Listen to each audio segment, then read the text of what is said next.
حسین بن علی بن ابی طالب رضی اللہ تعالی عنہما،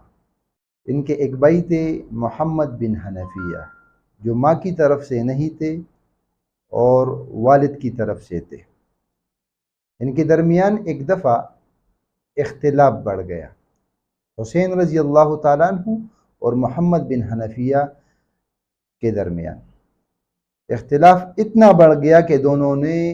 گفتگو کرنا چھوڑ دی، ایک دوسرے سے کلام نہیں کیا کرتے تھے۔ جب نوبت یہاں تک پہنچی تو محمد بن حنفیہ نے اپنے بھائی کو خط لکھا، ابی و ابو کا علی،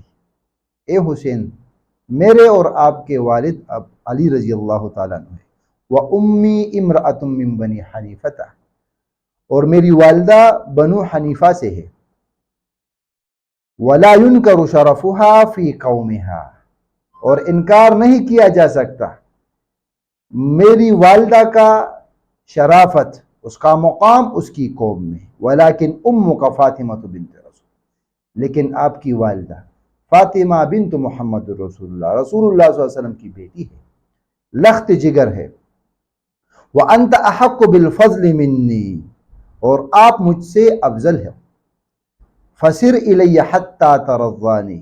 میری طرف آؤ تاکہ مجھے راضی کر سکو۔ خط پڑھتے ہی حسین رضی اللہ تعالی عنہ اس نے اپنی چادر سنبھال لی، جوتا پہنا اور اپنے بھائی محمد بن حنفیہ کے پاس پہنچ کر انہیں راضی کر لیا۔ تو یہ تھا فضیلت کا تقاضا، فضیلت کا اقرار کیا کہ آپ مجھ سے افضل ہو، آپ کو آنا چاہیے مجھے راضی کرنے کے لیے۔ اللہ کے رسول علیہ الصلوۃ والسلام کی یہ سنت مبارکہ تھی۔ ایک عورت اس کے پاس آئی جو پاگل تھی اور دماغی حالت اس کی ٹھیک نہیں تھی، اللہ کے رسول علیہ الصلوۃ والسلام کے پاس آئی، اللہ کے رسول علیہ الصلوۃ والسلام کو باہر بلایا، اللہ کے رسول باہر آئے اور ان کو کہنے لگا کہ آپ کی حاجت یہاں پوری ہو جائے گی یا میں آپ کے ساتھ باہر چلا جاؤں۔